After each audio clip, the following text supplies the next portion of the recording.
Hello and welcome to the Ucommerce 9.6 launch event. Thank you all for joining us. I'm very happy to announce that this is the largest launch event that we've ever held online. So thank you all for joining us today. My name is Søren. I'm the founder of Ucommerce and I will be your host among many today. So sit back and enjoy the show. So before we get started here, let's jump into the agenda so you get a little bit of idea of what we're going to go through. First, we will take a look at some practical information, slides and all that. Then we'll look at the pillars of Ucommerce 9.6. What did we invest in and why? And then we'll go into the individual pillars and revisit our roadmap, as you've seen many, many times. But it's going to be a pretty good one. So you wanna hold on that. We updated it here by January. And then we're going to look at our Headless API, and we are introducing brand new Masterclasses today. So you definitely want to stick around for that.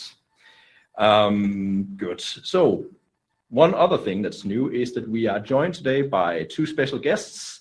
Niels, who's the CEO and a partner with Kruso, one of our awesome partners here at Ucommerce, and Casper, who's a partner and I believe a founder as well of Ecreo. So thank you both for joining us. We will check in with them in a little bit, but they have some pretty awesome stuff to share with you as well. So moving right along. So practical information. This webinar is being recorded. So if you don't want your face on the internet, well, your face won't be on the internet, but it will be recorded and you can download the video later.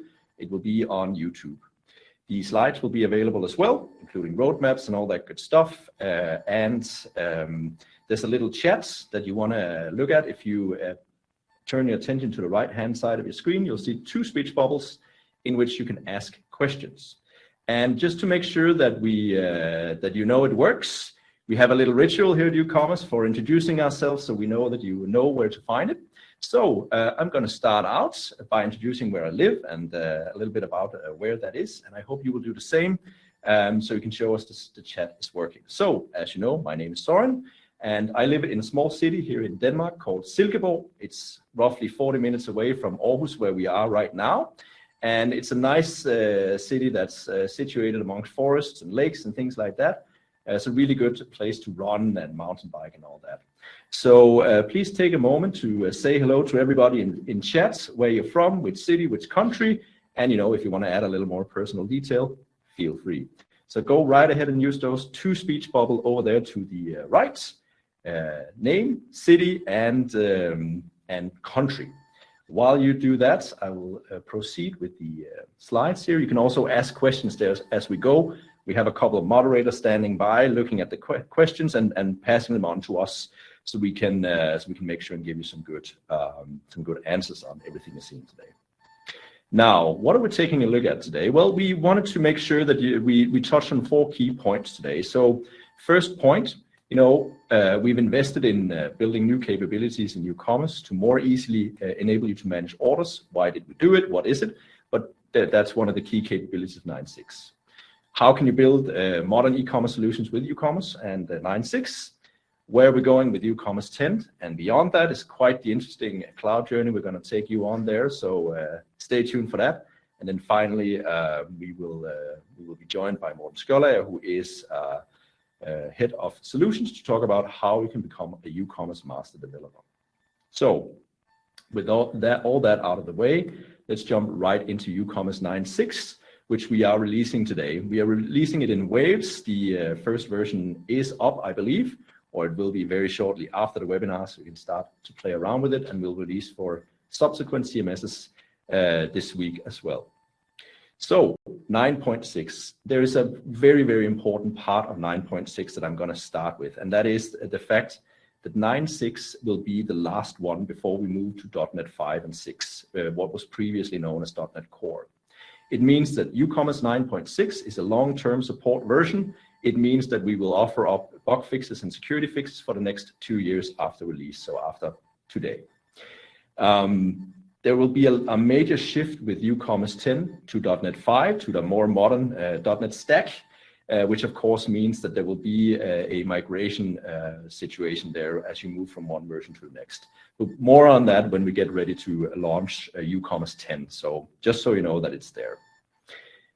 So what are the pillars of 9.6? Well, first one is order management. And you may ask yourself, for those of you who are building sort of, you're building e-commerce solutions, of course, but for the type of e-commerce e-commerce solution that Ucommerce is usually used for, order management tend to happen someplace else than in Ucommerce.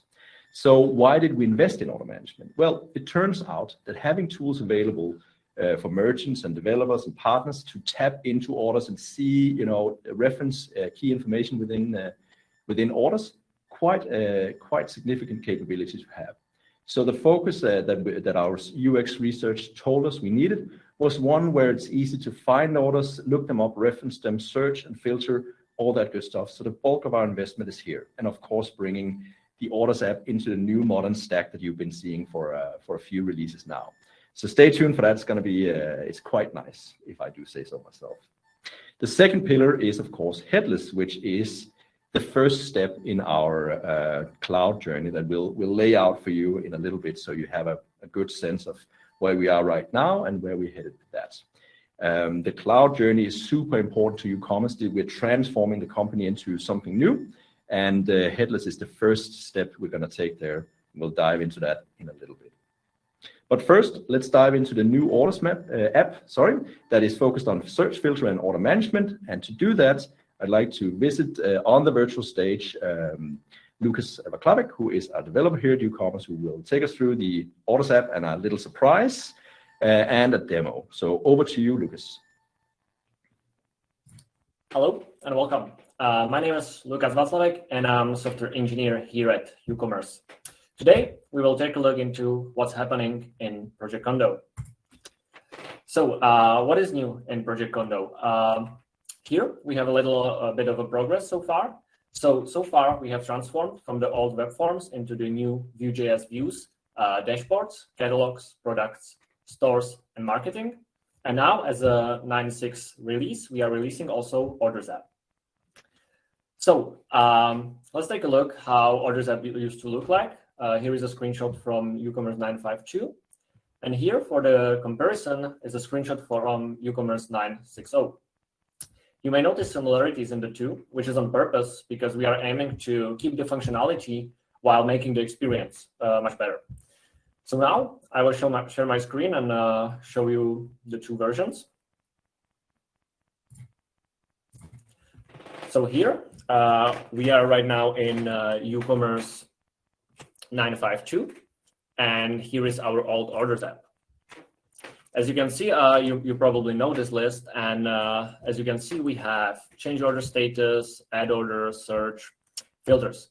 Also, I could open the order here, and I could manage discounts, shipping, payments, and audit. So now, when I switch over to the new Ucommerce, here we have our brand new Kondo Orders app. And you can already see that I have made a bunch of orders. But before I will get into details of the app, let's make an order together in our Avenue Clothing store. This is our store we usually use for demoing purposes or as a building foundation. So I'm a big fan of luxury alpaca throw. So I will open that one.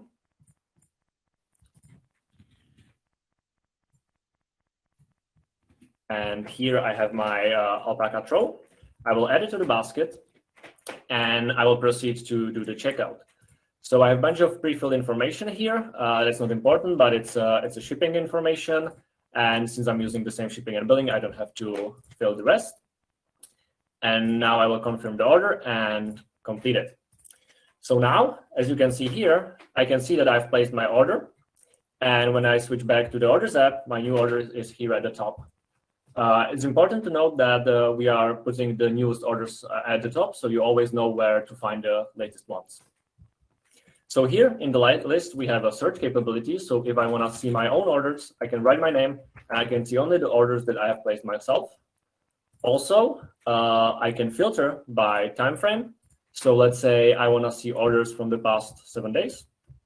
I can apply, and now I hit see the orders that were placed in the last 7 days. Also, I could filter by basket, new orders, and so forth. So here we have the list of orders. Now, when I open the order, I can see the details of the order. And this is also similar to the old UI you've seen recently, but we put everything into one place where you can manage it at ease. So let's say I'm afraid that my alpaca throw could get destroyed in the shipping. So I will write a log message that I want to use extra packaging. So when the order is being packaged, the person who is doing that knows to put an extra bubble wrap in there. So I add my logbook information. And let's say I've called the shop that I want to get some stripes. And I'm a big fan of Hugo Boss stripes. So I will search for Hugo Boss. And I will add the stripe here. And I will select the price group. Now, before I edit, I could also go to the view of selected things to see and manage the order lines that I've already selected. So in case I'm dealing with multiple products or I forget what I've selected, this is a great view to manage that. Then I hit add. I get a notification that my order line was added successfully. And I can also manage the quantity. So let's say I want to have 2 of them. So I do that. The prices are automatically updated. You can see the grand total here. And also, if you hover it, you see the breakdown of the prices. This will be important in a very short moment when we will get to deal with discounts. So as per billing information, we have a standard editor here. Let's say I'm not from Aarhus, I'm from Abo. So I will just quickly change that. And I will hit save. And as you can see, it was saved into the billing information. Same goes for the shipping information editor. And the next is discounts. So in discounts, I'm a returning customer. So let's say I get a €50 discount. I will just note it here. And I can add my discount. Now I get the information that my discount was added successfully. And if I scroll back up here into the grand total, I can see that €50 discount was applied. And then the last part we have here is the payment information. And that's usually for information like if the credit card payment succeeded or if the going by bank wire went through, etc. Also, as when you move your order from one status to another, so let's say from new order, we could change the status to completed order. We can do it also from this editor. But also, what we could do, we could go back to our list. We can select multiple orders of the same status and edit them at once. So for example, I can select 2 new orders and change the status from new order to completed order. And then I can hit save. I'm greeted with a notification and my orders are saved. So that's pretty much for the orders app we have. But I have also a little bit of extra information here. Performance. Recently, we had a case where in B2B solution, there were some issues in terms of performance and especially in terms of loading products. What happened was that it was the partner who is dealing with many B2B businesses, and they have multiple, or not multiple, bunch of price groups. And what happened in Ucommerce was that when they reached the limit of 1,000, 1,500 price groups, the performance tend to slow down. So we will take a look at that, and we will also take a look at what we have done in order to prevent that in the future and to allow multiple price groups at the same time with much better experience. So I will quickly share my screen again. And while I'm doing that, I will also talk a little bit about the benchmarking we have done. So what is very important here when we are dealing with benchmarking is to have a properly seeded database or database with dimensions we could expect. So what I have done is I used Ucommerce Seeder. That is a free tool available at our GitHub to set up the database the way I need it. So for our particular case, as you can see here in the image, I have created 1,000 products, and I have created five variants per product. So for 1,000 products, it gave us 1 million prices because I have 1,000 price groups, and I have 5,000 variants in total, and that's 5 million price groups. So I have 2 pretty sizable solutions. One is running 9.5.2 and one is running 9.6.0. And we will now compare the performance of the 2. So bear in mind, 6 million prices in the database could be quite a lot. It's around 3 to 4 megabytes of JSON data, so quite a lot to process as well. As you can see here, I have Dev1 and Dev2 environments. And now I will load the products in Ucommerce 9.5.2. As you can see, there is a lot of loading also when you go to navigate and you are trying to navigate while you are loading, you can't because the client is so busy with processing all the JSON.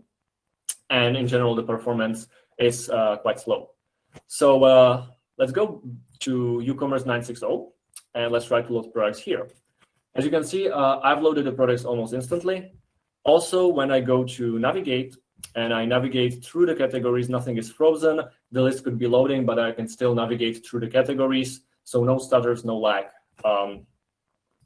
Now, I will load my accessories here. And what we have done differently in this case is that we are no longer shipping all the prices from the backend to the front end. That means we only load the information you need, and that's way more scalable solution. So for example, if you have 1,000 price groups like I do here, you can load only the one if you want to see prices for Euro 15% or the two as I have here. And whenever you need more, you can go here and just check another price group we have and load it immediately into the list. So that's pretty much it for this case. I also have some data to back my thesis up. So I will switch back to the presentation and show you a little graph. Here we have a graph which is comparing the performance between Ucommerce 9.5.2 frontend and backend and Ucommerce 9.6.0. So as you can see here, previously in 9.5.2, the frontend for 6 million prices would take 6.5 seconds, and backend would take 1.5 or something like that. In the new version, as you can see, the columns are very small. It's around 20 to 50 milliseconds frontend and around 200 milliseconds on the backend while working with the 6 million database. Also, we've done a bunch of other performance updates in terms of, for example, image pickers are now client-side paginated, so they are loading much quicker and much more. You can always check all the details, what we have done in this release at the release notes, which is on Ucommerce website. And I think that's everything from me. If you have any feedback, comments, or ideas, please shoot them at feedback@ucommerce.net, where we triage them every Friday, and you could get your requested changes in. Thank you for watching, and now back to you, Søren. Thank you very much, Lukas, and thank you for that demo. I think what you can tell here is that we put a lot of TLC into the new Orders app with all the capabilities that are available. At least what sort of jumps out at me whenever I see this is how fast and fluid the workflows are, and it's really a function of all the work we put into Kondo. What's super important is, and something that we forget to mention is the fact that every list within Ucommerce is built with paging and stuff like that. So it's really key point there that as data sizes grow, Ucommerce will just scale with it because we're only displaying so much data at any given point. The case that Lukas brought up with the B2B case with lots of price lists, I believe the number of price lists were around 1,600. So there were like half as many prices and many more products in there, and it was still very snappy. So the team made a lot of work on that to make sure that it sort of functioned. And one cool thing about the way that we work situation like that, in this particular case, we had a customer on the platform who was experiencing bad performance, right? And so what happened internally in Ucommerce is that product and solutions will come together in what we call an incident squad, which is basically a group of people that work the problem until it's solved. And it was really cool to see solutions and product working together to solve this thing and putting in this effort to make sure that the existing functionality was awesome. So just very, very, very cool to see. Good. So moving right along, let's just see if we have any questions here for Lukas. We do not. Remember to post your questions in the chats and we'll pick it up and answer them.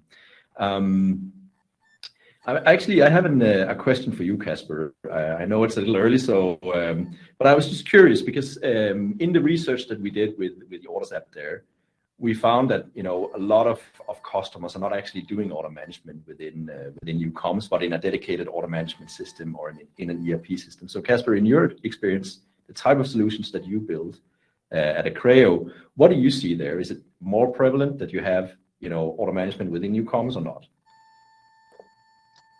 Yeah. Hi, Søren, and hello, everyone. Thank you for calling me in. Yeah, of course, the most of the solutions that we are building are integrated with an ERP systems where we are handling the order management.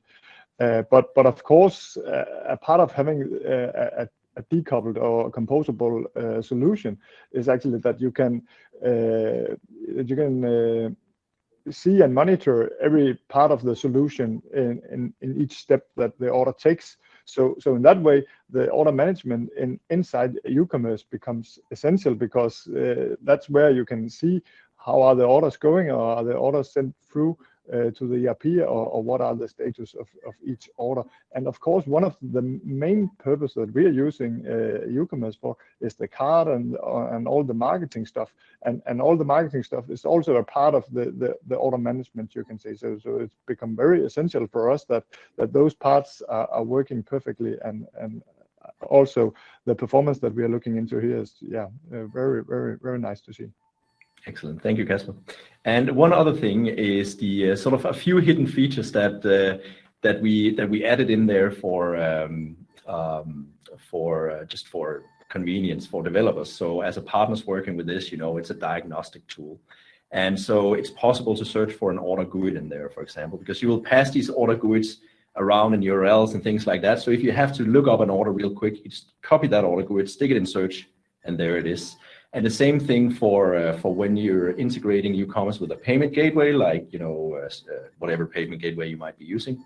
The payment reference that we generate, you can also stick into search and find that order really quickly, because those are some of the diagnostic scenarios that the order management tool will be used in. So little things like that unfortunately are not discoverable, so we have to figure out how to do that. But you can try some different stuff in the Omni search bar there and see what you get. But those are at least two ones that would make sense to keep in mind here.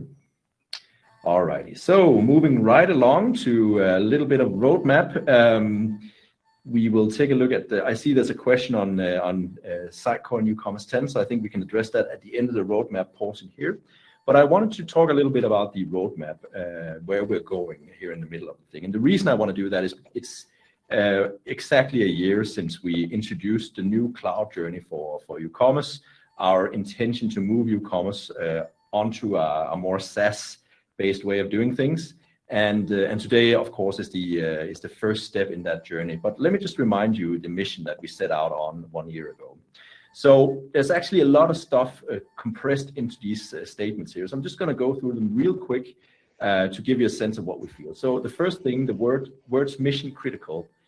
It's all about the fit for Ucommerce. We've been thinking a lot about, in which scenarios it makes sense to Ucommerce, and where customers have good experiences, and also where customers have bad experiences. And one of the things that became really apparent in that work was the fact that, whenever Ucommerce is used in, say, a composable architecture that Casper just talked about, or in a sort of a larger type of e-commerce scenario, and it's mission critical, that's where successes really tend to happen.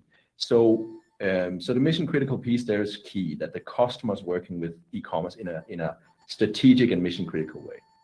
We also found that where Ucommerce works best positioning wise is for the mid-sized merchants. So not the really, really big stuff, but say the upper mid market and the lower enterprise market. That's sort of the perfect sweet spot for a customer that uses Ucommerce. So we want to make sure that we target this audience in the marketing that we do, in the sales efforts we do, and also in the processes we have around when we determine fit. Because at the end of the day, we're not really interested in Ucommerce being leveraged for projects where it's not appropriate. Because there's so much choice, so why not go with a platform more suited for a smaller solution or a much higher institution? So right there in the middle is where we've always tended to play best. Next part, working with partners. Of course, Ucommerce has always been and will always be a partner-driven business. We want to build software, and we want to work closely with our awesome partners to deliver that to customers. So working with partners also key, and the mission critical part there is key in the partner as well. We want to focus our attention and our energies on partners who has e-commerce as a strategic business focus. So e-commerce is not just something you do once a year and then you're done. It's something you do many times a year. You're used to working within the e-commerce space. It is a complicated space, as all of you know, and we want to make sure that we narrow in our focus so we can deliver the best possible service we can to those select partners. Now, as part of the journey here is the next piece that we want to do all this across websites, apps, systems, and technologies. And this is where Headless comes in, of course, because what we've seen over the years is that e-commerce is becoming much more of an infrastructural piece in solutions that needs to be leveraged across many different scenarios. So the Headless piece that we're shipping today is the first step in enabling that we can basically make Ucommerce available, not just in your website, but in many other scenarios as well. And the technologies piece is quite interesting because not only will you be able to use it in different types of systems, but also with different types of languages and things like that. So a JavaScript developer can leverage our APIs, and any programmer basically can pick up the web services that we offer and start to leverage them in different scenarios. So it's quite an opportunity to make Ucommerce more broadly available than what was the case before. And of course, we're going to do it over the next 3 years. So we're 1 year in, so 2 years to go to make good on this promise. And I think you will agree when you see what my good colleague Rasmus over here has to show you, that we're well on our way to get there. So let's take a look at the journey, such as it is. And as any good plan, right? Our journey has 3 steps. Then the first step is to create a headless offering with Ucommerce. So we're taking that step today, and we're going to move along with offering and building a managed cloud. So basically something where you can use Ucommerce to run in the cloud. We manage updates and all that good stuff. Of course, Ucommerce on-prem will remain an option, so we can sort of onboard customers in a nice and steady pace. And don't force you to do anything you're not ready to do. But we think you're going to really enjoy working with the managed clouds once it becomes available. So the transition will happen, regardless. And of course, cloud native is all about the bottom line, that we optimize for cloud and make sure Ucommerce is a cloud-only product in a few years. So what does the journey look like, sort of stepwise? Well, roadmap-wise, we're at 9.6 today. We're shipping the headless APIs today. For Q1, this quarter that we're in, we're going to transition Ucommerce to the new .NET stack. So there was a question about .NET 5 and 6. We're going to go with the .NET version that's the newest that we can test with. Of course, we have a dependency on Umbraco here, so we got to make sure that we align .NET versions with the CMS that we run inside. But that is an all hands on deck situation for this quarter, where we will transition Ucommerce to the new .NET stack. That's why 9.6 is a long-term release on .NET Framework, the old framework. So you have that to work with. And if any challenges arise, any bugs, security issues, we will issue patch releases to make sure that we can keep you safe and secure and operating. In Q2, we will expand on our headless APIs and offer up the GraphQL APIs. It's basically a set of APIs that will enable catalog information, anything that's available within Bolt, basically. So it's a nice way to query via REST endpoints, all the data available within Ucommerce. And of course, it will be super fast because Bolt will be sitting in the engine there to supply all that data, and you can publish your own data into it once it becomes available. Second half of 2022, we will start work on managed cloud, and we will sort of spend half a year, I think, building out that. Whether we're ready to release by the end of the year, it's so far out that we're not quite sure. So it's such a big thing to do. But the aim is to build a massive bulk of functionality and then start to onboard a customer or a few customers there. And that work will continue into 2023. So that's the journey: headless, managed cloud, cloud native, and we'll build out the headless APIs as we go, transition to a more lean, modern tech stack on .NET. That's basically the job at hand. Now, let's take a look at Headless, which has the main goal of making Ucommerce available across websites, apps, systems, and technologies. And to do that, I'd like to welcome in Rasmus Lauridsen, who is a senior developer here at Ucommerce. He's also in the room with me, so come on in here, Rasmus, and take over. Yes. Hi all, my name is Rasmus. I am, as Søren mentioned, a senior developer on the Headless team. So, well, enough about me then. What is Headless to Ucommerce? It is freedom. I could stand here, paint my face blue and be William Wallace. It is the freedom to live in a modern world where, we have all kinds of cloud native solutions that we need to integrate with. Microservices here, SaaS solutions over here. Everything needs to be tied together, and that is what we are working towards with our cloud native journey. Yes, it is also the freedom for you to sell your products where your customers are. Customers might be in a classic web shop. You know, they might be just mom and pops that find your web shop on the net. You might have a lot of young people on mobile phones. So use the same lovely Ucommerce backend to serve your products out to those people. An in-store kiosk, maybe, that could be a solution for you. Or your employees need to sell some stuff. You have to have a point of sale system. Use Ucommerce as your backend for that. Really, there's more solutions than I can really think of. So the world really is your oyster in this case. Yes, freedom to choose your own tech stack. Backend and front-end developers can both practically implement a full e-commerce solution on top of Ucommerce as we are. And they can do it, as Søren mentioned, in any programming language that they want, because we're just a REST API. So if it can call HTTP, it can call us. So where are we with Headless? We have created started creating a standard set of APIs for you to use. We're starting with the transactional endpoints, so you can do a full checkout through Ucommerce, through our endpoints. Of course, we have secured these endpoints with OAuth, so that only the clients that actually need to talk to us can talk to us. And we created a management UI so that you can actually see the information that you need to create your app and authenticate with our backend. It is still early days. We have these transactional APIs. They're 1.0, warts and all. Okay. It jumps, hands-free. So yeah, so expect dragons, so we call it that. So let's jump into a little demo of something we created. First, let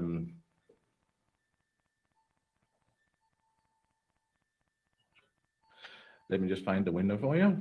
There we go. We over the last couple of days, we created a little shop taking advantage of our APIs here. As you can see, it borrows heavily from Avenue Clothing, because that's what we do. It is actually built on an Avenue Clothing backend running in Azure. I'll see if I can find the right side to do it here. Of course. A Ucommerce backend on Umbraco running in Azure, where you can see it is exactly like any Avenue that we create when we do our masterclasses. Here, down here in security and in your settings, you can see the client keys for your store, the secret that you need for talking to our OAuth, and then the valid URLs that you can return to once you have authenticated your client. All this we have tapped into our little store back here. Oh, that was a little bit too early. Let's jump back. Just like Lukas, it's cold in Denmark right now. I really need a luxury baby alpaca throw. So I'll add one of those to my cart. Don't mind the non-updated number up there. That's just because it was quickly made. You know what? I think I need two. So I have two. I'll proceed to check out. Bear with me as I fill in the data here.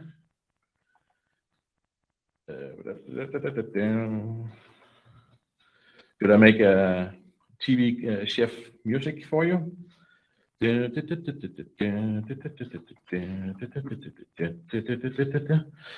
we don't. I'm in Aarhus, as some of you might know.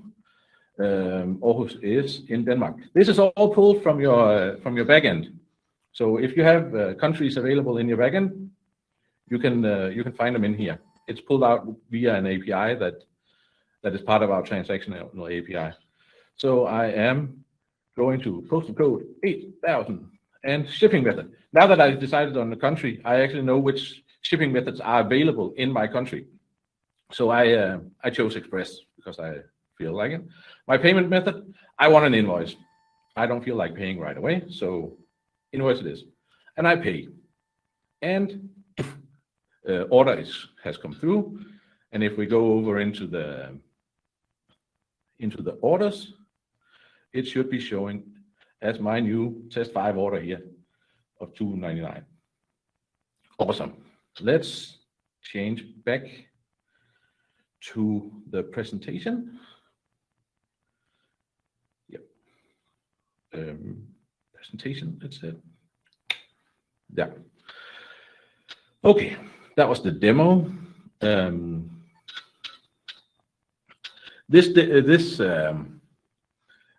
This API, or this transactional API, and the headless journey should give you the freedom to really just create what is valuable to your customers through these standard APIs. Instead of everyone recreating the same transactional APIs, you can concentrate on integrating with the order management systems, or you name it, services.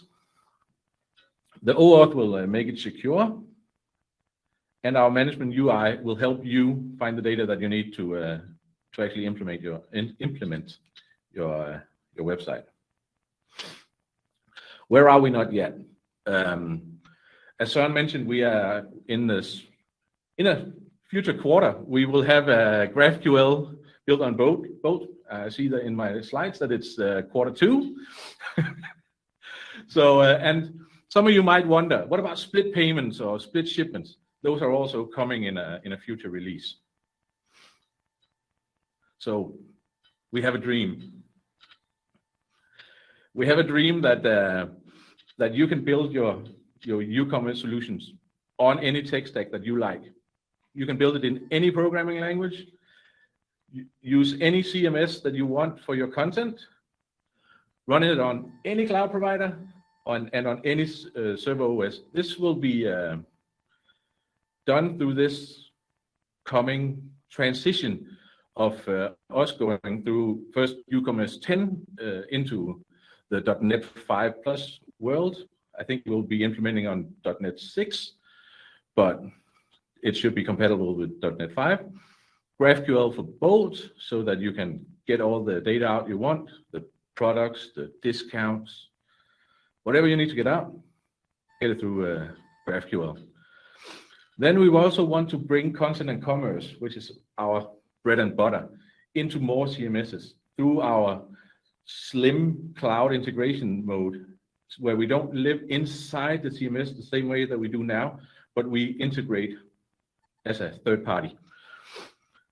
The Ucommerce Managed Cloud will be our way to help you get running on Ucommerce quickly without too much of the operational hassles that you might have now. And then down the line, our cloud native Ucommerce APIs will help you do anything from anywhere via APIs. Manage products, do all the same ordering that we just saw in the demo. It will all go through an API. And when should you be starting to use Headless? You should pretty much start it now. This is part of our future. This is the cornerstone of our journey towards the cloud. You can use it to ease the migrations and between new versions. You are not inside anymore. The API should be stable and should not change, so you can always just plug into a new Ucommerce. .NET Framework 5, yeah, maybe you want to stay on .NET Framework for a bit. Since we are just an API, you can always call us from .NET Framework. And then, of course, if you want to go to the cloud in a later time, that is also available to you. And to help you with this journey, we always have solution architects that are standing by to help you. They can help you do migrations, decoupled headless solutions, best of breed solutions, because we know Ucommerce, we know e-commerce, so we can help you. Migration to the cloud, that should also be a thing that they can help you with. Morten is over there doing all the so yeah. We are now going on to Søren, who will be coming up. Wow. Hey, thank you for that, Rasmus. Awesome job. I don't know, I couldn't tell, but this is the first time Rasmus has the pleasure of presenting here. I just want to say thank you for that. Awesome job. I am incredibly excited about the headless capability we're shipping today, because it just opens up so many new opportunities for Ucommerce and for our partners as well. And but even more importantly, headless was not developed in a vacuum. It was actually done in close collaboration with both Ecreo and Kruso. So Casper, I'd like to talk to you a little bit about sort of your experience of our two teams working closely together during the nascent phases of the API, and as we move through to sort of shipping version here. So talk to me a little bit about your experience about that collaboration as we went through the development phase. Yeah, I would love to. Thank you. Yeah, I'll start explaining a little bit about the architecture, because all this hype around headless, cloud first, best of breed, composable commerce, yeah, and the Mark architecture, that it's no longer cutting edge, but it's becoming the new standards for the foundation of scalable commerce solutions as we see it. And in that case, Ucommerce, Umbraco, and StructPim for our case is our best practice for the future, together with Elasticsearch and our own front end. But as we see it, our partnership with Ucommerce is very strategic for us, and the baseline for most of our business, together with Umbraco and StructPim. So a close collaboration between your team and our team is crucial for our success around Ucommerce. So you can say also the beta access that we have been given to the headless API is very important for us, because it's where we can give you feedback and we can share our knowledge and have these early stages conversations with your team, so we can deliver the best possible solutions for our clients, and hopefully you can deliver the best possible platform for all partners around Ucommerce, so we can have a happy and engaged development team, both in your end and in our end. So and that's actually what is one of the most important things for us. That's that the development team is happy about working around Ucommerce, and you can say the beta access and this shared collaboration that we have done over the last month is just a very huge part of that. Excellent, thank you. And you make a good point on the collaboration, because one of the things we did, a quarter or so ago when we launched our new fiscal year, was we made a complete revamp of how we approach support and all that, and we named customer success to solutions, and we'll hear more from solutions in a little bit. But part of that was in like an acknowledgement of the fact that we need to form close relationships between the development organizations within Ucommerce and within our partners, Ecreo and Kruso, of course. So it is incredibly important for us that our teams get together and form closer bonds. So have you seen any effects like that after we've worked together, that there's maybe a better understanding of what it is that we're trying to do and what you're trying to do and all that? Casper?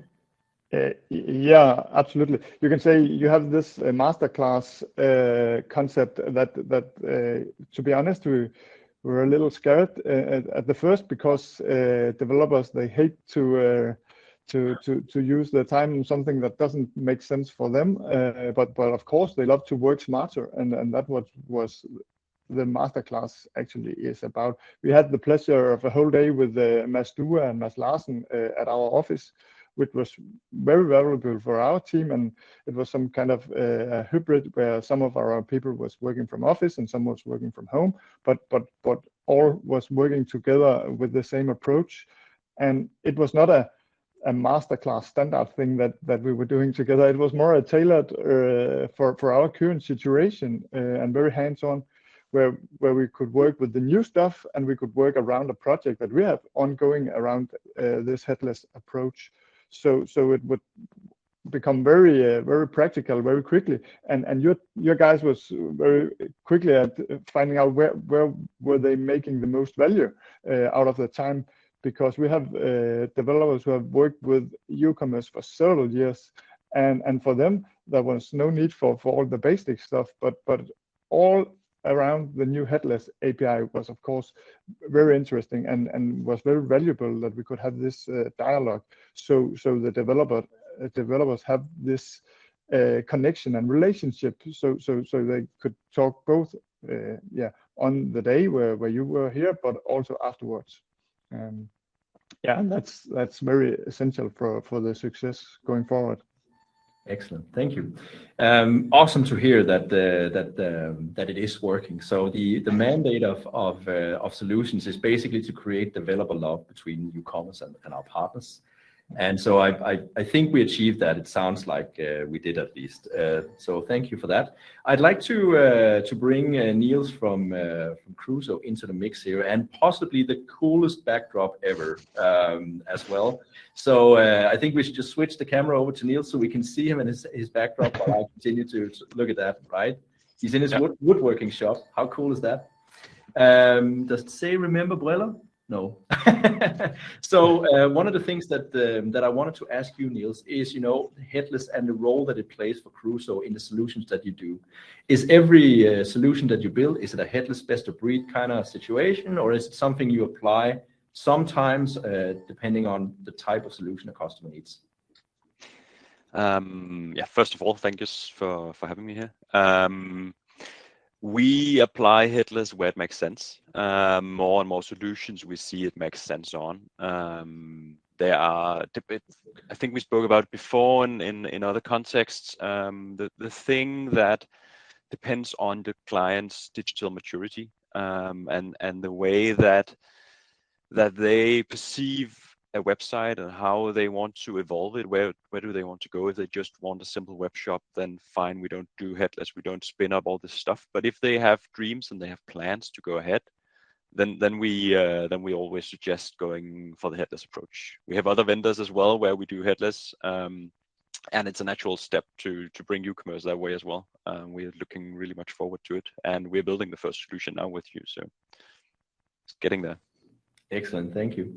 And it's actually an interesting point that you make there, that both the headless approach and the if you will classic approach of having a full .NET API available and all that, both are equally fine depending on the solutions requirements. And Ucommerce can do both, so it's happy days, right? Cool, thank you very much for that.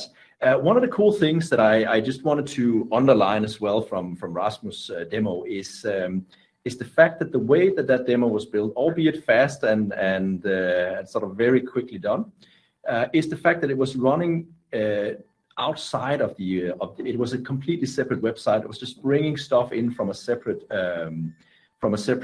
data source, if you will, from the Ucommerce APIs. So to me, that's really, really cool, because it means you can pick any front-end technology you want, just leverage Ucommerce in that context if it makes sense. Or you can use a richer client like a separate CMS. 2 instances of Umbraco, for example, could also be a way to go. So lots of opportunity for deployment going forward from here. Now let's turn our attentions back to the slides, and I will complete the roadmap talk. And take you through the last bit. So Rasmus was already kind enough to sort of reiterate the movement here. I think what's key here is that the headless talk about GraphQL is that yes, we do not have an API for the catalog bits yet, But if you remember, with 9.4, we released support for Elasticsearch as a provider for both. And Elastic does provide a REST API out of the box, which will enable you to bring all the data out via REST services provided by Elastic if you're running in that configuration. There is so you can do full headless already today, even though it's just a transactional API we're shipping. As GraphQL matures and becomes available, you can do more stuff. Commerce Cloud and all that. Let's not talk about that too much. I would like to talk about the other track as well, which is the CMS track. And there is a question there from Hital Dave. Hi, Hital. Good to see you. It's been a while. So for this quarter that we're working with, as we start to build Ucommerce 10, we will also support Umbraco 9 as part of that. So we've been waiting a little bit for the latest and greatest Umbraco version to mature, and we're now ready to start to click in Ucommerce in the way you know and love. So content and commerce fully integrated and all that. Now, what's interesting is what's happening in Q2 there, where we talk about cloud CMS mode. What does it mean? Well, the idea is basically that in the future, Ucommerce will run in a cloud, and the CMS will run in a different cloud, right? So we need to still provide a content and commerce capability, the same user experience in the backend as we do today, but in a scenario where there are actually two instances running, right? An Umbraco and a Ucommerce, for example. So the idea with the cloud CMS mode is basically to revamp the integration that we have with CMSs to make the integration slimmer from a technical perspective, but provide the same opportunities from a UX perspective, so bringing in all of our UI still into the backends of the CMS, as it were. And we're going to support, so what we're going to use it for to begin with is to enable Ucommerce with non.NET 5 CMSs, so CMSs that are still running on the previous framework, like Sitecore, right? So that integration mode will enable us to continue to offer Ucommerce for Sitecore and Sitefinity, of course, as well. And it will even enable us to save a little bucks on our development because it's going to be easier to integrate like that. And there is a question from Ital here who asks about upgrade to Sitecore 10. Should we wait until Ucommerce 10? Well, it depends, right? I would say don't wait, because we have awesome capabilities within 9.6 that you can install and upgrade to, and that will probably be a little easier. For V10, once that becomes available in Q3, pardon me, you will now have a requirement of running two instances because with Sitecore, we cannot run within the process anymore, right? Because it's a previous stack. So you will have two instances hosted there. So it becomes a little more complicated, but also, a little more clear from a systems architecture perspective.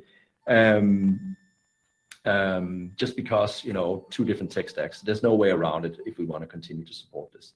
But when you think about the future and Ucommerce running in the cloud, completely separately, it's just, you click new and you have a commerce API available. It makes a lot of sense because you're no longer managing the commerce instance. We are on your behalf as an option, right? There's also a question from Leonard. Good to see you here, Leonard. He's asking whether there's a particular reason we chose GraphQL over OData. They're kind of the same thing, right?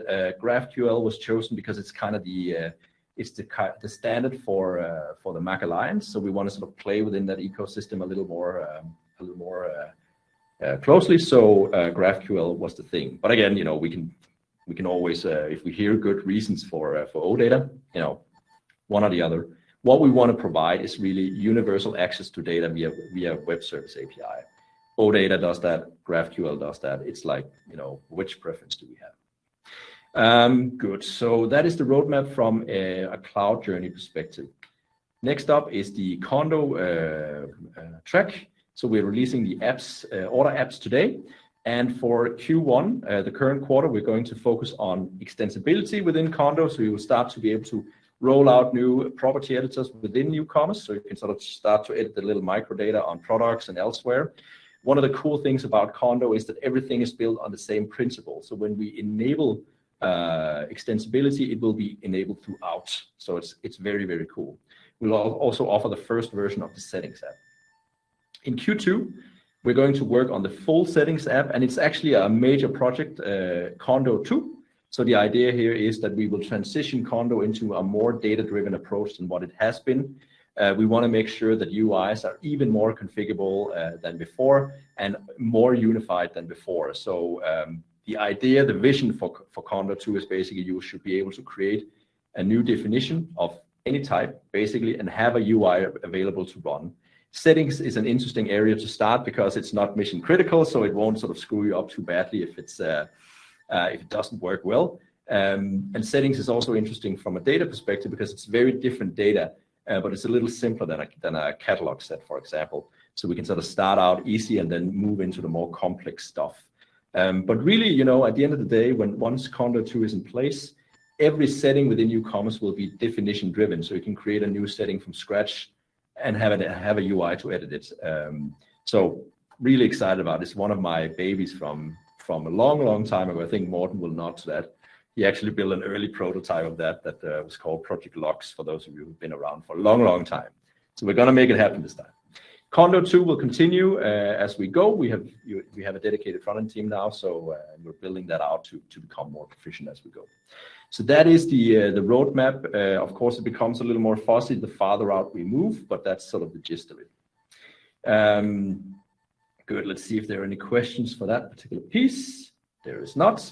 So I would like to hand it over to Mr. Skjoldager, who is our head of solutions, and he will talk about the new masterclasses that we are bringing in. Over to you, Morten. Thank you, Søren, and hello, everyone. My name is Morten, and I'm the head of solutions here at Ucommerce, and I'm here to talk a bit about our new masterclasses for all of you that needs to learn Ucommerce. You may remember me standing here 2 launch events ago and also talking about masterclasses that we have recorded everything, that we put it online so you can do it in your own pace, learn Ucommerce when it makes sense for you. Do it at your own pace, watching me talk on YouTube. For those of you that have done that already, I hope you enjoyed it. But I'm here also to talk about our new strategy with masterclasses and how that tie into the solutions team. But before I dive into the actual content of what the masterclass is, I'd like to talk a bit about an increased partner focus that we have taken here at the solutions team that are supporting you on a day-to-day basis. Basically, what we want is that all of you deserve the best support possible that we can deliver from our team to you. And to do that, we have, of course, rebranded the team a little bit, so we are now called Solutions. We have brought in a lot of more competences to help you out. And we have tried to restructure the way that we want to do support and help you out. So customer success is still a thing, but it's now more tailored towards the end customer. So solutions is the new old customer success, so to speak. Our key challenge in solution is that we want to create developer love. We want to be close to you. We want to help you out in the best way that we can. And in order to do that, we want to know the full picture of everything that you do with your projects. It means that we will follow it closely from start to end. We will assign, sorry for jumping slides there. Here it says come, but more it is really a technical person from the solutions team, a solution developer that will follow your project from start to end. That means we will engage more with you, get online on calls with you, figure out how are things going, can you meet your deadlines, what can we do to help out, stuff like that. So we should be talking to every one of you even more that are doing projects either on a recurring basis or for the first time ever. And really what we want to do is anchor the relationship between partners and the solutions team. So me and the guys on the solutions team, we want to know you better. And part of that is the new thing we have in our toolbox called Masterclass. So either you watch it online or we come on site and help you out. We do see Masterclass as the best way to learn Ucommerce. because you will really get a good hands-on experience with learning how to develop a project with Ucommerce. So online training is still a thing. So if an on-site masterclass does not fit you right now, go check out academy.ucommerce.net, where you will still be able to watch the entire thing. So on the masterclass, for those of you that don't know what it is basically 2 full days of us teaching you how to build Ucommerce and enable you to deliver projects in a fast and better way. We will build a web shop from scratch, or you will actually build a web shop from scratch, and we will teach you all the concepts along the way, so you really get an in-depth knowledge about all the concepts in the platform. And you will also learn the framework first approach that we do in order for you to enable custom business logic and your customers' requirements, and how to enable those inside the platform. And as Casper mentioned earlier, we will come on site to you, just for you. We will help you, and we will get to know you. And that's also part of the reasons why we want to come on site, is to learn and get to know you, and you get to know us. And that's always a more pleasant experience to do the thing on site. So we get to know each other, and that helps out also in the long run in the relationship between the partners and us. Because we do see each other as friendly faces, of course, but when things start to become a mess, and it will from time to time, then it's always nice that we know each other from the past. We can tailor the masterclass towards your projects. So if you have a project that's coming up in the near future, then we can take a look at that as well and see how can we best adapt it to your project, or to how your Ucommerce knowledge is right now. We cannot do that with the online thing, because that's just a playlist that's going from start to end. And of course, the masterclass will also enable you to be certified in Ucommerce, which is part of the requirements for the partnership program as well. So the entire thing is tailored towards making you enabled to take a certification afterwards. So let's talk briefly about who's eligible for a masterclass. Is it for everyone? Well, I want to say yes, because we want to learn all of you Ucommerce, but it's mostly for those of you that are new partners or existing partners that want to excel in the partnership program with us, who wants to do Ucommerce over and over and over again, because that's, of course, what we aim to enable you to do. So if you engage in the partnership program and you want to be partner with us, then we will figure out something with the masterclass, and figure out how to best enable you to deliver all the awesome projects. And I think that's it. Let's see if there's anything in the chat. Is there a minimum to be trained for on-site masterclass?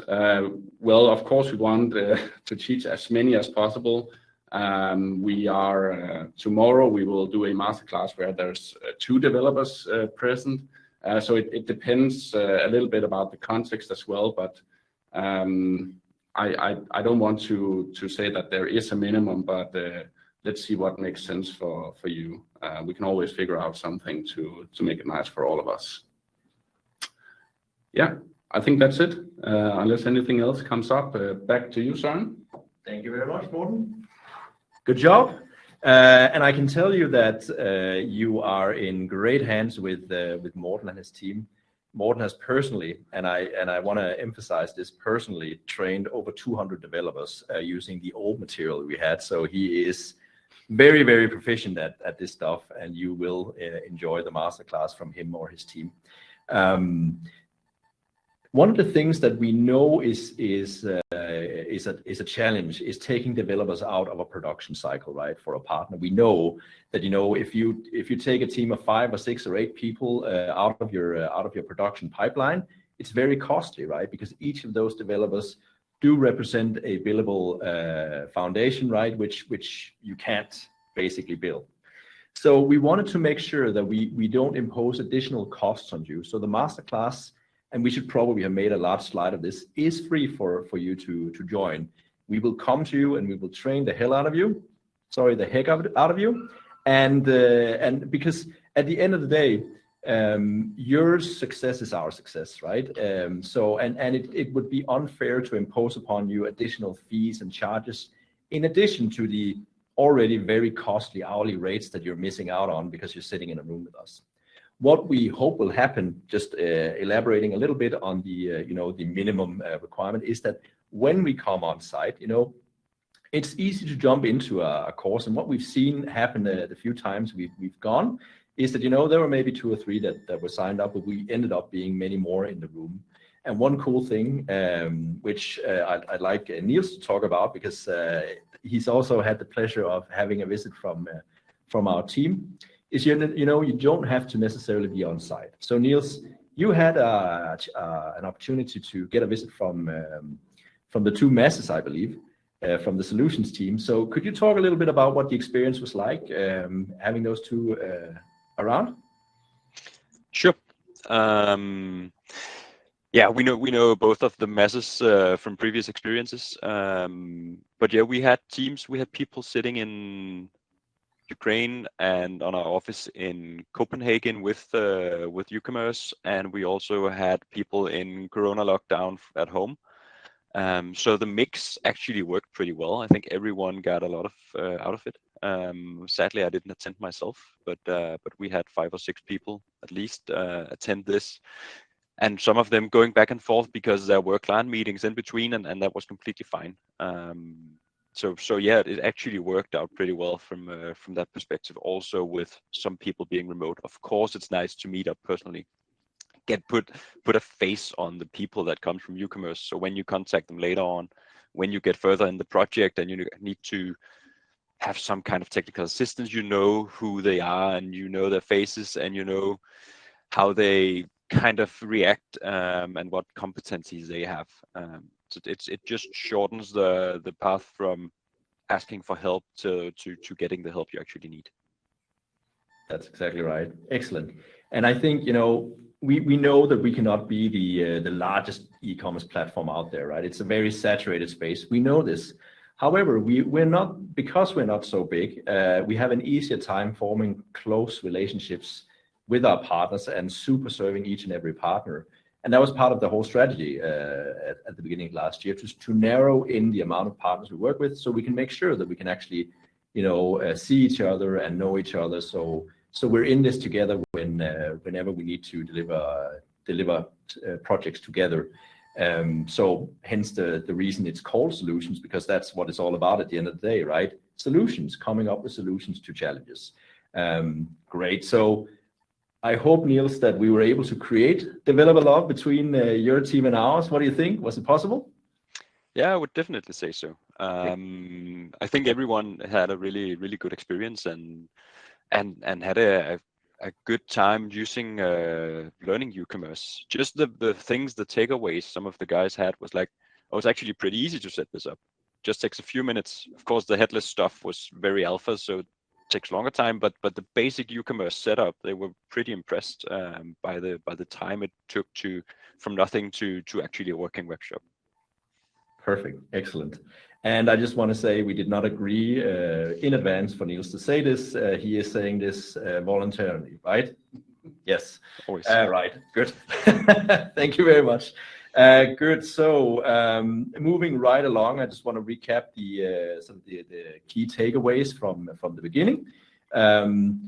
I hope that you sort of agree that we showed you how to easily manage orders within Ucommerce, to do the reference thing, use filtering and search to quickly find orders.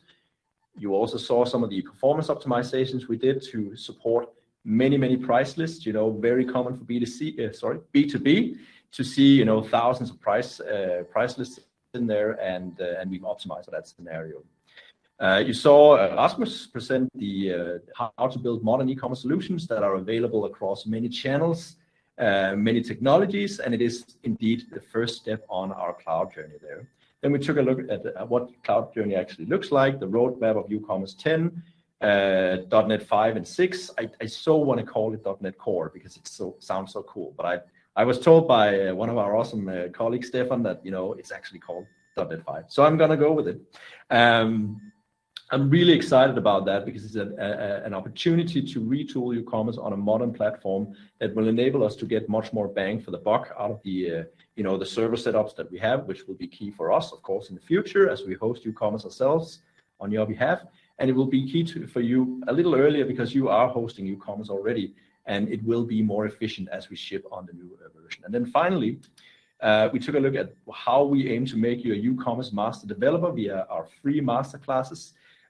We have had a tremendous amount of excitement about it, and I do believe we're looking at a waiting list at this point because there's only so many developers we can train at any one point. So please, if you feel like your team, needs this, let us know so we can start to, slot you in so we can get you trained and get you up to speed on new stuff. I haven't told the team that I'm going to do this, so I'm going to ad-lib a little bit about this thing because as I was listening to Morten and his, the revamp of solutions, I just wanted to tell you a personal story of mine. Last year, I stepped in again to sort of lead the company a little more than before. And one of the things that we've succeeded with as a team over the past year is to really sort of revamp how we go about doing business. And you saw solutions, right? An increased partner focus. We work with more higher quality partners, less partners, so we make sure we work with the ones that really want to work with us. But that's really just the tip of the iceberg. One of the really, really cool things about waking up every day and going to work is seeing all the other things that we're doing. So in the sales team, for example, we're much better now at establishing process, at establishing the correct fit, in addressing, when does it actually make sense to use Ucommerce. So I wanted to thank Mads and his team for all the work that they're doing there to assist you partners in making sure that we're present there as well in sales cycle. We've also revamped marketing over the last year. New marketing director, Tina Ahoik, took over a month and a half ago, something like that. And she's already making a huge impact on Ucommerce as a company in working with partners to do co-marketing so we can create more opportunity for you. Because at the end of the day, we're completely dependent on you, our awesome partners, to deliver more solutions. And if we can help track down good customers, good relevant customers for you, everything will be so much better. And of course, solutions and product as well is changing. So much good stuff. And I think it dawned on me how much stuff we managed to do last year when I looked at how the business actually grew. And I hadn't really thought about it that much, but when I saw the graphs, I could see that we had actually grown our core business 106% last year, which is just mind-blowing, right? And we didn't really think about it too much because we were just busy going around making all the what we hope are the right decisions. But that particular data point really showed that I think we're onto something here. So I am just super excited that we are able to bring awesome partners online like Casper from Ecreo and Niels from Kruso and all you others that are joining us today to see the new version. There's so much more awesome stuff to come. And I am just incredibly excited about the future here at Ucommerce. So just wanted to make that personal note there. And so this is the end of the webinar. Before you go, please fill in the survey, and we'll send you all the resources from the webinar so you can take a look again. If you want to get in touch, of course, we have our awesome team in sales and customer success that can help you out if you need anything partner-wise, customer-wise. We are definitely here for you. So thank you very, very much for joining us today. Thank you to all the presenters. Thank you to Niels. Thank you to Casper. I hope you enjoyed our time together here. Have a great evening.